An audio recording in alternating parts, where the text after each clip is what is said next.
Hey guys, so today I have another book review for you. It is over Sapphire Blue by Kerstin Gier. This is the second book in the trilogy, and I'm going to split this review into three parts. The first part is going to be for those of you who have never heard of the first book and just want kind of some information in case you might be interested in this story. The second part is going to be a spoiler-free review of Sapphire Blue for those of you who have read Ruby Red, and the third part is going to include spoilers of Sapphire Blue for those of you who have read it. So let's get into the first part. Sapphire Blue is the sequel to Ruby Red. It's by Kerstin Gier. She is a German author. This work is translated by Anthea Bell. She does an amazing job in case you guys are looking for a good German translation of books. She also translated the Inkheart trilogy. Now, this series follows Gwen, who has lived her entire life in her home in England, thinking that her cousin has inherited this time-traveling gene that is passed through the female line of their family. Little does she know that it's not actually her cousin, it is herself who has the time-traveling gene. Now, when Gwen ends up getting thrust into these situations that she is not prepared for, though her cousin is, she ends up meeting her male counterpart named Gideon de Villiers, and we just have this duo going on where neither of them can really stand the other, but different situations ensue that are humorous, and they're also dangerous situations, and it's a really good trilogy. I cannot wait for Emerald Green to be released next month. I'm so looking forward to finishing off this trilogy. So if you guys have not read this series, I hope this has encouraged you to pick up the first book and continue on with the series, because it's a really good series and I hope you enjoy it. So now I'm going to go on to a spoiler-free review of Sapphire Blue. So this will contain spoilers from Ruby Red, so you're not going to want to watch. Sapphire Blue picks up where Ruby Red left off, and that is Gideon and Gwen kissing in the confession booth in the church, and they don't realize that they travel back to the present during the kiss, though at the end of it, Gideon tries to explain what took place and in the process kisses Gwen again, and Gwen confuses Gideon then when she pushes him away because she's heard a voice. Now, it turns out that this voice is actually a ghost. It is Zemarius, a gargoyle, and he finds out that Gwen can see and hear him. Now, they end up going back to the Guardians, and during that visit, things go back to normal.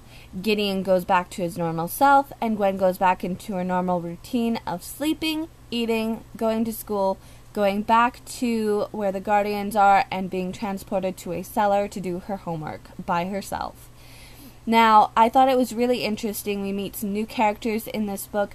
We get introduced to what I would consider old characters, but they're new to us. And we also get to see a lot of answers to our questions. I really enjoyed Zemarius. I thought that he was a very humorous character, and just the whole atmosphere of things taking place was humorously dealt with Zemarius' character when things got too serious. One thing I wanted to mention, though, and this isn't a spoiler because it happens in the first book too, why is it that when she starts talking to a ghost that everyone around her doesn't look at her strange or like, why are you talking to yourself?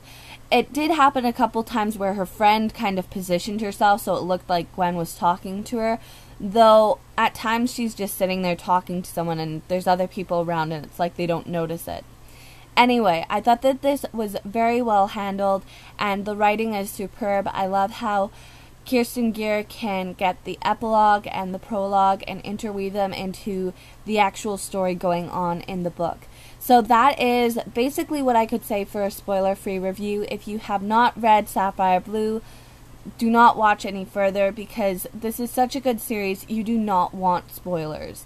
So, for those of you who have read Sapphire Blue, the story is very well done considering the fact that we are getting introduced to Gwen's grandfather and we get to see how she talks to him, and I'm curious about how she ended up handing him that letter so that he goes to the cellar in this one. I also thought that it was interesting the fact that she told him about the Green Rider, which Lucy told her about, and the fact that it's actually located in the home. The butler knew to find the book in the library. I have a theory that the butler is either the Green Rider or what it's supposed to be, or he knows what the Green Rider is and he can get it for them, like he's hidden it away. I thought it was interesting hearing the actual, like, I think they're called rhymes. I'm not sure. Maybe it's the prophecies for the ruby and the diamond. Gideon explains what the rubies is, and then Gwen asks what the diamond one is, and he starts to tell her but stops.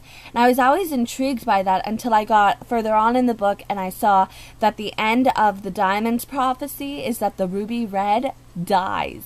And he didn't want to tell her. He protected her, and I thought that was really sweet. I thought it was hilarious seeing Gwen when her character ended up getting drunk at the party because she's so mad at Gideon.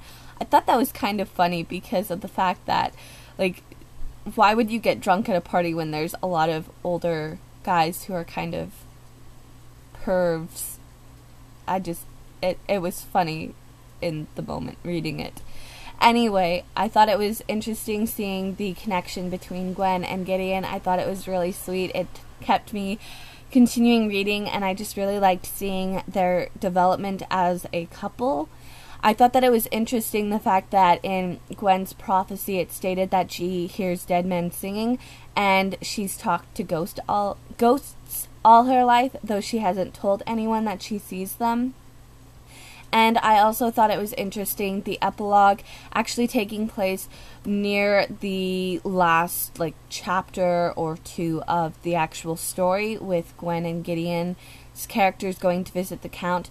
I enjoyed finding out that his powers are just ones that he's learned from a monk. I thought that was very well done, and it wasn't done to be, like, completely far-fetched. It seemed very real.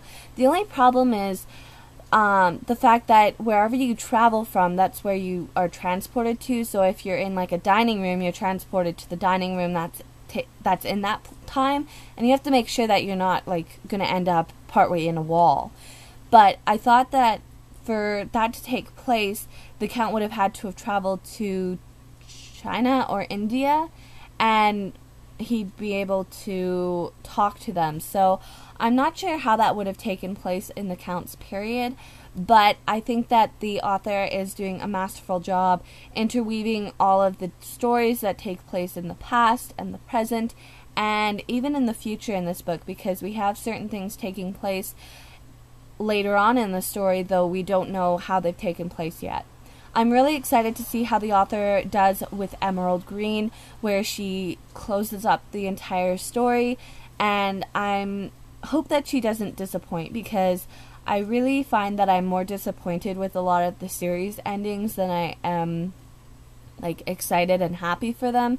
So hopefully this does not disappoint. I'm excited. I'm probably going to be buying the hardcover version. They're just as pretty as the paperbacks for this trilogy, and read it right away. I might have to pull an all-nighter because I just cannot wait to see what takes place. I thought it was interesting as well finding out about Gideon. He was being controlled by the Count. He was told that it's easier to have a female who is in love with him. They're easier to control. And I think that the Count has some ulterior motives as well still going on between Gwen and Gideon's characters, because of the fact that well, he'd originally told Gideon this, but then he shared this information with Gwen. So I'm intrigued to see what the Count's got going on, and I think he's got some very devious, underhanded, under-the-table plays that are going to come up in the last book.